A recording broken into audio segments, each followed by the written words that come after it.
Okay, morning guys. Welcome to the support session for CHCDIV002 promote Aboriginal and/or Torres Strait Islander safety.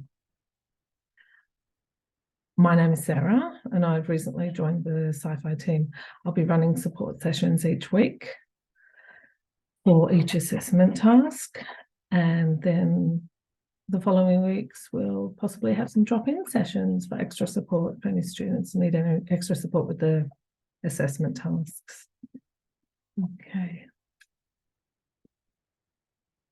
So first of all, I'd like to acknowledge the traditional custodians of our country. TAFE Queensland acknowledge the traditional custodians of country throughout Australia and respect the continuing connection to land, waters, culture and family that Aboriginal and Torres Strait Islander peoples uphold.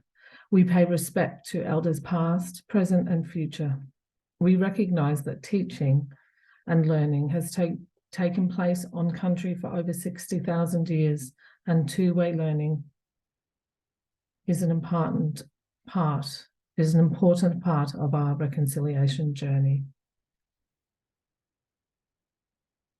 Okay, so yeah, I'm here today to provide support for you for the unit CHCDIV002, and today we'll be working on assessment number 1. I'll guide you with some tips and pointers, run briefly through the questions, and then if you have any questions or queries, you can ask me at the end. Somebody might jump in, but at the moment I'm just recording. Okay, so the assessment tasks for this unit. So there are 3 assessments due for this unit. However, today's session will just be on assessment task 1. The following weeks will be AT2, assessment task 2, and then 3. And you can see that this first task is due on the 8th of May, which would be next Monday, I think, if that's correct. And then assessment 2, the 22nd, assessment 3, the 5th of June. So as it says here, remember, use your learner guide, the additional content section in your Connect, and perform internet research and attend Zoom classes where you can, and if not, watch the recordings. Okay, assessment 1, support. So in this assessment, workbook activities, so you can complete by yourself or you can complete collaboratively as a group. I can't get my words out. If you're working as a group, ensure that all members of the group are contributing equally to the assessment task. This is vital. We all need to put the key part in if we're doing it as a group. If there is an expectation, if there's a guide of expectation to word limits, please keep to this. Don't go underneath it or too far over it, and be specific. Be specific in your answers.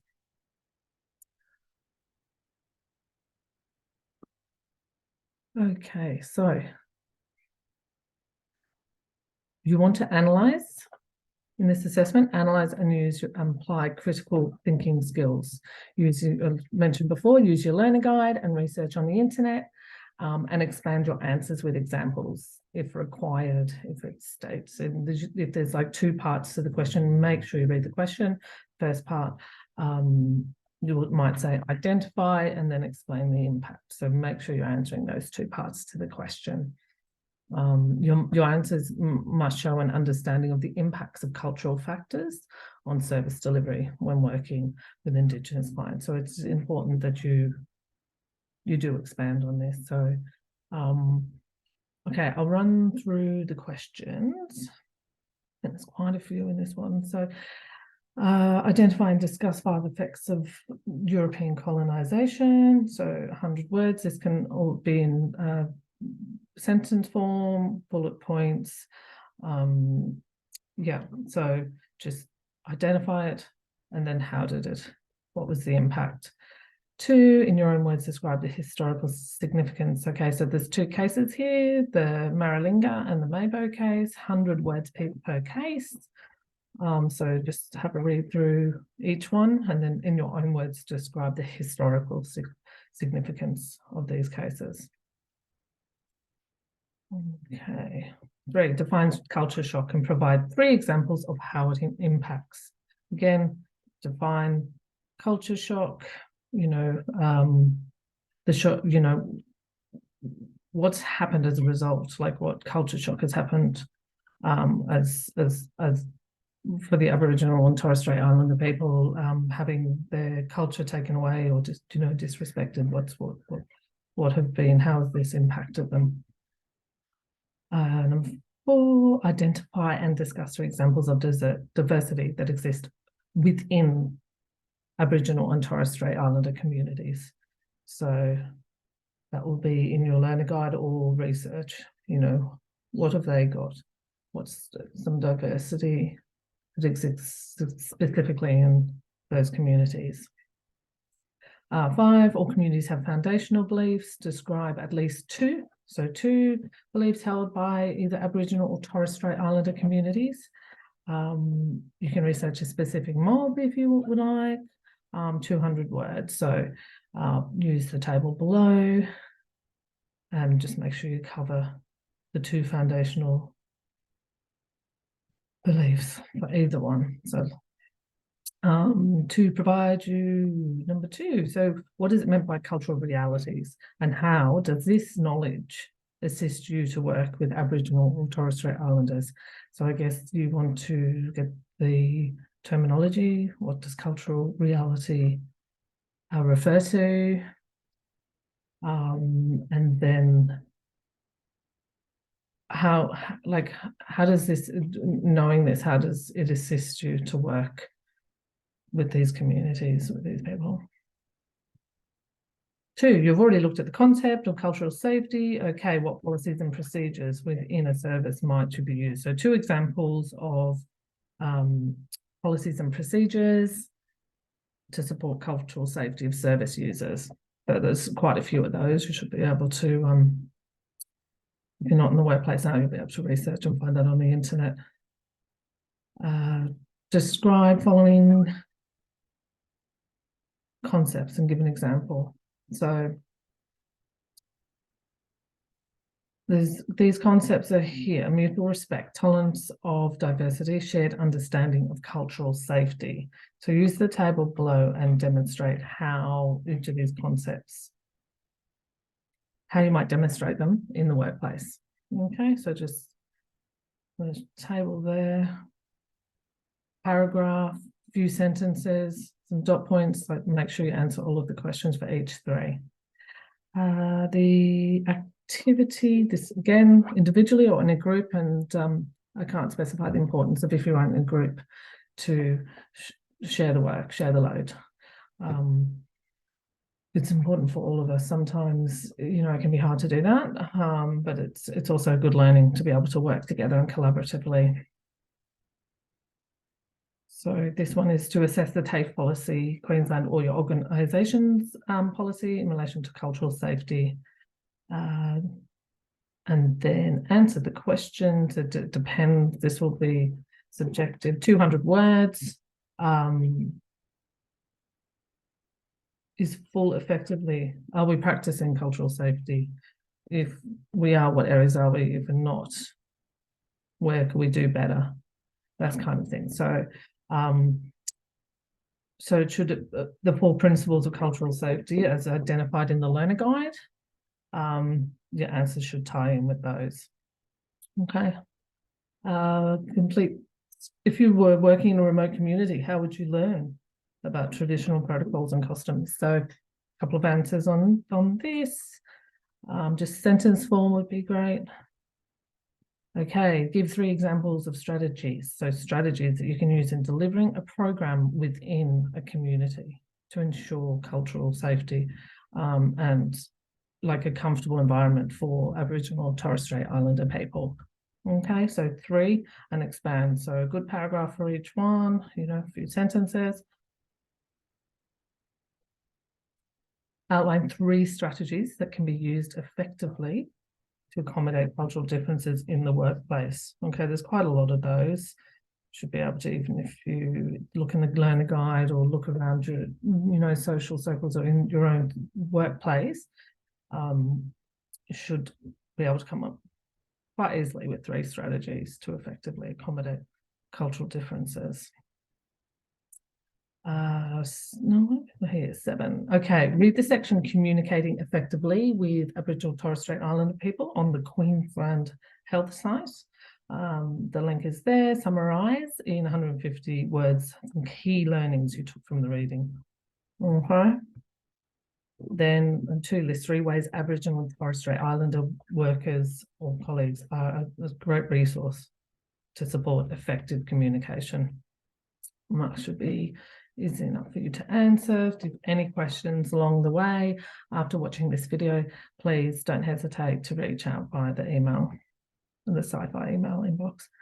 The following concept supports the development of culturally safe environment. Describe each concept in 50 words. So 50 words, 3 or 4 sentences per each. 1, 2, 3. So you've got 3 there. You've got negotiation of culturally appropriate guidelines, identification of appropriate mediators, and negotiating a workplace code of practice. So just a small paragraph on each one of those, summarised. Explain your understanding, next one, 8, of the term cultural broker. Okay, so find out the definition and then explain your understanding in, again, 2, 3, 4 sentences. Where can you find a list of interpretive resources in Australia, and at what level should they be? Okay, so if you use the internet, perform internet research, you should be able to, you'll be able to locate the document, the resources for that answer. Okay, the 7, outline 3 key stakeholders who might assist in developing and maintaining effective relationships within Aboriginal and Torres Strait Islander communities with co-workers and clients. Okay. We've covered all that. That's been in your classes. It's covered in the learner guide. List 5 strategies you can employ to support the development of effective partnerships with Aboriginal and Torres Strait Islander people. Once again, you've covered this all in your learner guide. There's quite a few. How many? There's 5. So if you 5, and again, a couple of sentences, just make sure that you have a clear understanding of the strategies and how you're employing it. So not just one little answer example. How will you link that into the development of effective partnerships? Okay, moving on. Okay, number 9, what are reference groups and how are they used? Okay, so what are reference groups and then how are they used? 2 parts of the question. Again, a few sentences. Next question, how is a memorandum of understanding different from a contract? You should be able to, you'll find that on the internet, if not in your learner guide. So explain the difference. Okay, so there's the difference. There's a contract and there's a memorandum of understanding. There's a few differences, so make sure that you list them, a few of those. What communication strategies can you, as an individual, employ to ensure the work environment is culturally safe? So you could list 5 of those, quite a few, and just give a bit of an example and understanding on what that means. List 5 communication strategies which could prove ineffective or inappropriate for Aboriginal and Torres Strait Islander people and community in a healthcare setting. So 5. So if you that's in your learner guide and you can research is, cultural inappropriate. There's quite a few. So just 5 we're looking for, and then give 10 ways to remodel any ineffective communication strategies for Aboriginal and Torres Strait Islander people in a healthcare setting. So what could you do? What could you change, in reflective work practice? Okay. Number 9. How does effective consultation between community representatives, especially in decision-making processes, increase the likelihood of participation of Aboriginal and Torres Strait Islander people in health service delivery? List 3, consultation or communication strategies, and a few sentences to explain why you've chosen those. Okay, list 5 factors that contribute to the poor health of Aboriginal and Torres Strait Islander people. So 5, there's quite a lot, so you should be able to get 5 together quite easily. What are some of the chronic conditions and infectious diseases that the Aboriginal and Torres Strait Islander people are affected by? Again, form internet research, learner guide, there's quite a few. Yeah, so I think we're probably through most of those. So yeah, just a quick run through. You know, it's great to do these things in a group if you can. I know it's hard to get together time, and everyone's busy, even a couple of you, because you can all you learn from each other, you know, and share ideas and expand your learning. So I did put here, so when I said analyze and apply critical thinking skills, so critical thinking is the analysis of what facts you have, what available facts you have, the evidence, the observations, and the arguments. And then with this, you form a judgment by the application of rational, skeptical, and unbiased analysis and evaluation of factual evidence. Okay, so critical thinking skills, it's that's a skill, definitely. So just collecting information, evidence, and then forming, you know, your own analysis. I'm putting it down there. It's a great skill to start working on. So yeah, I will add additional content.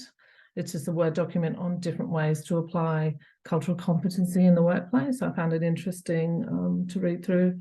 There's always more ways to be culturally competent and to provide that space, safe place. So yeah, I'll add that in the additional content of your Connect unit.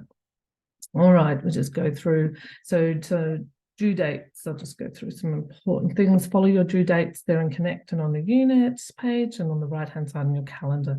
If you require an extension, please read the TAFE rules and make sure you align with these. Extensions are only granted in exceptional circumstances. Submitting assessments must be through Connect. They will never be accepted by email. Okay. Plagiarism must be in your own words. No copy and pasting from the learner guide or outside resources. Absolutely no. So you can find some information, draw that information, and then just rewrite it in your own words. Okay. Referencing, we do encourage that you reference under each paragraph. Example like learner guide page, so-and-so, or you can copy and paste. At certain time you can copy and paste the link from the resource, from the information that you got, and you can put it at the bottom to reference. Okay, requesting support. Please, any questions, you need any support, email the Sci-Fi team. The email's on the unit overview page. Please make sure the subject reflects your content. So not attention to a teacher or something, just something like AT1 support. Yeah, so resubmissions, assessment instructions are all there for you on Connect. Okay, so I'll just recap the up and coming due dates. Assessment 1 is due on the 8th of May 23, which I believe is next Monday. I think so. Assessment 2 is due on the 22nd, and assessment 3 is due on the 5th of June. So don't miss the deadlines, guys. It's really important. Get them in and just get moving with your assessments. Okay, as I said before, any questions, sci-fi.north@tapequeensland.edu.au. Make sure you include your name, your student number, your unit code, the assessment number, the question number or numbers, and outline your query. Okay. All right, well, next session will be session 2, next Tuesday on the 9th of May from same time, 10 to 10:30. And we'll be looking at assessment 2. So good luck and thank you, and don't forget to reach out if you need any support. Okay, thank you.